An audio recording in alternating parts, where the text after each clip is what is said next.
வன்னிய இன மக்களுக்கு துரோகம் செய்த திமுக அரசை துளியும் மறக்க மாட்டோம். இனி எங்கள் வன்னியருக்கு 10.5% தரவிடாமல் தடுத்த திமுக அரசை எல்லளவும் நினைத்து வாக்கு செலுத்த மாட்டோம் என்பதை என் தமிழ்நாட்டு மக்களுக்கு தெரிவித்துக் கொள்கிறோம். திமுக அரசிடம் பணமோ பதவியோ கேட்கவில்லை. எங்கள் வன்னியர் சமுதாயத்திற்கு 10.5% இடஒதுக்கீடு கொடுங்கள், அதுபோதும் என்றுதான் கேட்டுக்கொண்டிருக்கிறோம். 10.5% இடஒதுக்கீடு எங்களுக்கு கொடுத்தாலே எங்கள் சுயமரியாதையுடன் நாங்கள் படித்து உயர்கல்வி பயின்று நல்ல அரசு வேலைகளில் செல்ல முடியும். எங்களுக்கு நீதியும் நேர்மையுமாக வாழத்தான் தெரியுமே தவிர இந்த திமுக அரசைப் போல, திமுகவில் இருக்கும் உறுப்பினர்களைப் போல எங்களால் பொய் சொல்லி வாழ முடியாது. அப்படியே பொய் சொல்லி வாழ வேண்டும் என்றிருந்தால் நாங்கள் வன்னியர் சமுதாயத்தின் பிள்ளைகள், எங்களுக்கு தயவு செய்து 10.5% இடஒதுக்கீடு கிடைத்திட எம் எடப்பாடி ஐயா அவர்களால் மட்டுமே முடியும்.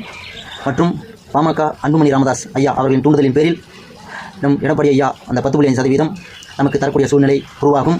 அந்த சூழ்நிலையை உருவாக்க வேண்டுமென்றால் இந்த 2026ஆம் ஆண்டு நடக்கின்ற தேர்தலிலே நாம் அனைத்து வன்னிய சமுதாய மக்களும் நம் எடப்பாடி ஐயா அவர்களின் இரட்டை இலை சின்னத்துக்கோ மற்றும் மாம்பழம் சின்னத்திற்கும் மற்றும் பிஜேபி தாமரை எங்கெல்லாம் இருக்கிறதோ அந்த சின்னத்திற்கும் அனைத்து எம் வன்னிய சமுதாயமும் ஒன்று கூடி வாக்கு செலுத்தி நம் 10.5% உரிமைகளை மீட்டெடுப்போம். அந்த 10.5% உரிமைகளை மீட்டெடுத்தாலே போதும், நமக்கு அனைத்து உரிமைகளும் கிடைத்துவிடும். ஏனென்றால் வாழ்க்கையில் மிக முக்கியமானது கல்வி. இன்று அந்த கல்விக்காக அநேகம் பேர் காலையிலேயே பிள்ளைகளை எழுப்பி உணவளித்து அவர்களை பள்ளிக்கு அனுப்பி அந்த வேனுக்கு முதல் கொண்டு அவர்கள் அனுப்பும் அந்த ஸ்கூலுக்கு அனைத்துக்குமே இன்று எவ்வளவு பணம் செலவு பண்ணி கொண்டிருக்கிறார்கள் என்பது அனைவருக்கும் தெரிந்ததே. நமக்கு அந்த மாதிரியான அந்த 10.5% கிடைத்துவிட்டால் நமக்கு அந்த உயர்கல்வி படிப்பதற்கு எந்த ஒரு செலவும் செய்ய தேவையில்லை. கவர்மெண்ட்டே நமக்கு மானியம் வழங்கும். மேலும் நமக்கு இடஒதுக்கீடு நிறையவே கிடைக்கும்.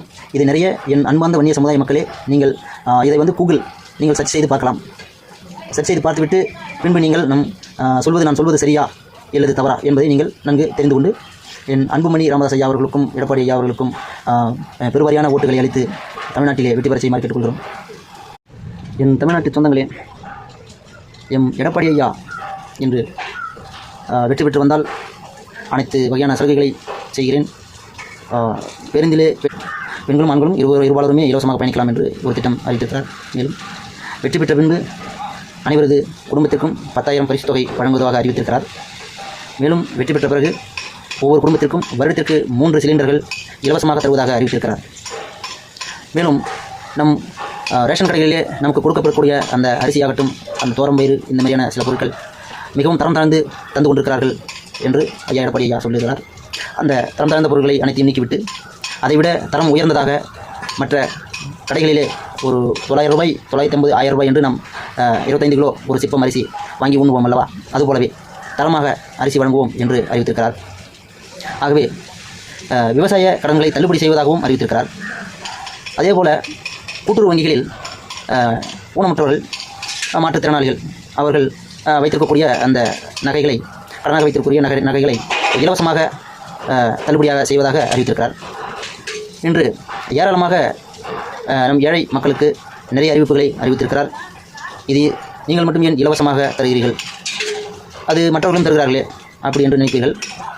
மற்றவர்கள் இலவசத்தை நிறைய அறிவித்துக் கொண்டிருக்கிறார்கள். அது ஆதாரபூர்வமான அந்த இலவசங்களை அவர்களால் செய்ய முடியுமா என்பது தெரியாமல், செய்ய முடியாது என்பதை தெரிந்தும் அந்த மாதிரியான அறிவிப்புகளை ஒரு திமுக அரசோ மற்ற மாற்றுக் கட்சிகளோ அறிவித்துக் கொண்டிருக்கிறார்கள். ஆனால் நம் அதிமுக அரசு இதையெல்லாம் ஒரு சரியான கணக்கு விகிதங்கள் எடுத்து இந்த அறிவிப்புகளை செய்ய முடியும் என்று தெரிந்து இந்த சலுகைகளை அறிவித்துக் கொண்டிருக்கிறார்கள், திட்டத்தை அறிவித்துக் கொண்டிருக்கிறார்கள். ஆகவே மக்களே, யார் ஆட்சிக்கு வந்தால் அதை கரெக்டாக, அதாவது சரியாக செய்வார்கள் என்பதை தெரிந்து கொள்ளுங்கள். இதுவரை திமுக நிறைய அறிவிப்புகள் வெளியிட்டிருக்கிறது போன ஆட்சியிலே. அவர்களால் அதாவது 900, 1000 சலுகைகள் அறிவித்திருக்கிறார்கள், திட்டத்தை அறிவித்திருக்கிறார்கள். ஆனால் அவர்கள் நிறைவேற்ற முடிந்தது வெறும் 40, 50 திட்டங்கள் மட்டுமே. அதுவும் இன்னும் சரியான கடைகோடி மக்களுக்கு சென்று சேரவில்லை என்பது அனைத்து மக்களுக்கும் தெரியும். இன்று அந்த சலுகைகள், திட்டங்கள் நமக்கு சேராதபடி இருந்தாலும் இன்று வரிகள் அதிக, அனைத்து பொருட்களுக்கும் வரிகள் அனைத்தும் அதிக வரிகளை செலுத்தக்கூடிய நிலைமைக்கு நம்மளை கொண்டு வந்திருக்கிறார்கள். மேலும் விவசாயிகளுக்கு எதிலையும் ஒரு நல்ல விலை கிடைக்கவில்லை என்பது தொன்று தொட்டு நடந்து கொண்டு தான் இருக்கிறது. நம் எடப்பாடி ஐயா ஆட்சி வந்தால் விவசாயிகளுக்கு ஒரு நல்ல ஒரு செழிப்பான ஆட்சியாக அமையும் என்பதை நாம் கண்கூடாக பார்க்கலாம்.